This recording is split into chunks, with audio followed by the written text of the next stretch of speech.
Assalamualaikum warahmatullahi wabarakatuh. Selamat pagi dan salam sejahtera untuk kita semua. Anak-anak kelas 12 yang saya sayangi, pada kesempatan kali ini kita belajar tentang artikel. Slide selanjutnya. Artikel dimaknai sebagai karangan faktual yang ditulis secara lengkap dengan panjang tertentu, jumlah paragraf dan jumlah kosakatanya. Biasanya artikel ini dibuat untuk dipublikasikan melalui koran, melalui majalah, buletin, di website yang belakangnya itu .com atau .blogspot dan lain-lain itu. Artikel ini memiliki tujuan yang pertama menyampaikan gagasan, yang kedua menyampaikan fakta yang meyakinkan, fakta-fakta yang disertai dengan data, kemudian yang ketiga juga bisa mendidik, yang keempat menghibur pembacanya. Selanjutnya tentang isi artikel. Nah, isi artikel ini secara umum terdiri atas dua hal, yaitu fakta dan opini. Ini yang dibahas dalam sebuah artikel, yang biasanya sering juga ditanyakan untuk soal-soal ujian. Fakta itu merupakan sesuatu yang benar-benar terjadi, benar-benar nyata, benar-benar ada, kemudian dipahami dan disetujui oleh semua orang. Semua orang itu menyatakan hal yang sama terhadap sebuah fakta. Misalnya begini, jarak antara Lumajang ke Surabaya adalah 140 km. Nah, itu merupakan sebuah fakta yang ada buktinya. Bisa dibuktikan melalui speedometer kendaraan, bisa juga melalui satelit yang biasanya kita cari di HP melalui GPS. Terus selanjutnya ada data real juga. Misalnya kemarin beberapa hari yang lalu terjadi gempa di daerah Banten, Pandeglang, dan Jawa Barat sekitarnya itu. Kemudian magnitudonya skala Richternya 6,6 atau 6,7 skala Richter. Nah, itu ada data real yang tercatat di alat pencatat gempa bumi tersebut. Berbeda dengan fakta, anak-anak.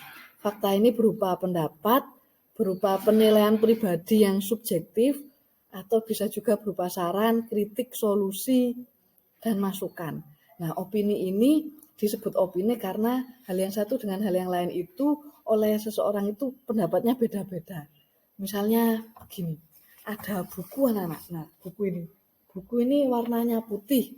Nah, misalnya pendapat orang A, buku itu seharusnya covernya jangan putih agar menarik. Kemudian orang lain si B menyatakan sebaiknya cover buku itu memang putih agar bersih, agar jernih begitu.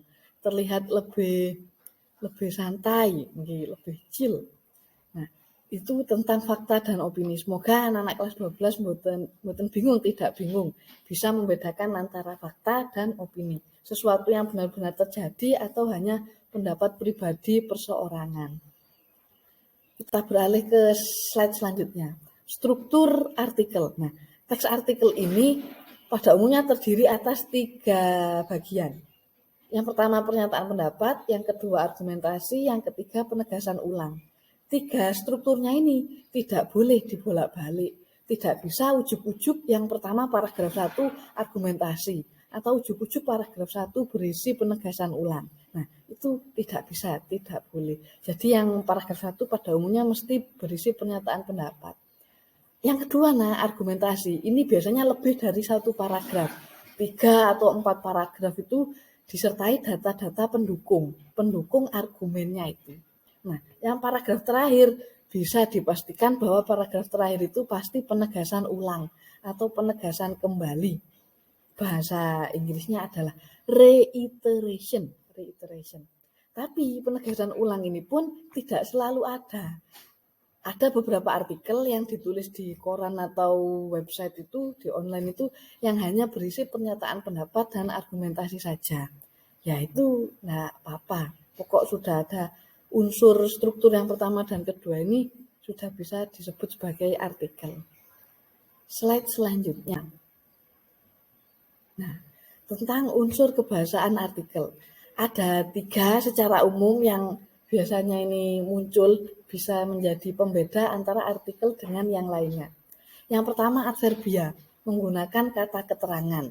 Kata keterangan yang sering muncul itu biasanya adalah adverbia frekuentatif menunjukkan frekuensi tingkat keseringan. Misalnya selalu, biasanya, kemudian sering, kadang-kadang, atau jarang. Nah, 5 itu yang sering muncul sebagai penanda adverbia frekuentatif, kata keterangan yang menunjukkan frekuensi.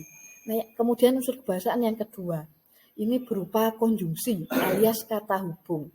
Konjungsi yang digunakan itu biasanya penunjuk untuk menata argumen.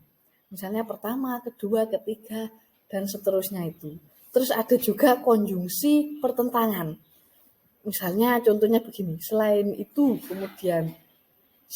itu padahal justru sebaliknya. Nah itu konjungsi kata hubungnya.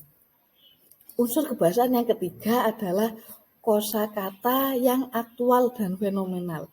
Ini menunjukkan ciri khasnya sebuah artikel. Aktual ini maksudnya sedang menjadi pembicaraan banyak orang. Yang update, up to date, yang terkini alias kekinian. Kemudian yang fenomenal itu yang bisa menarik pembaca untuk membaca sampai habis. Tidak hanya di bagian judul, tapi di bagian pernyataan pendapat dan argumentasi itu upayakan juga menggunakan kosakata yang fenomenal. Maksudnya yang wow begitu. Nah, untuk pertemuan selanjutnya di materi selanjutnya kita akan belajar menulis artikel opini yang sederhana saja, terdiri atas 4 atau 5 paragraf. Nah, sampai jumpa di lain kesempatan. Di video ini kita akhiri sampai di sini. Kalau ada pertanyaan, silakan langsung di kelas saja. Terima kasih, sampai jumpa. Tetap jaga kesehatan. Wassalamualaikum warahmatullahi wabarakatuh.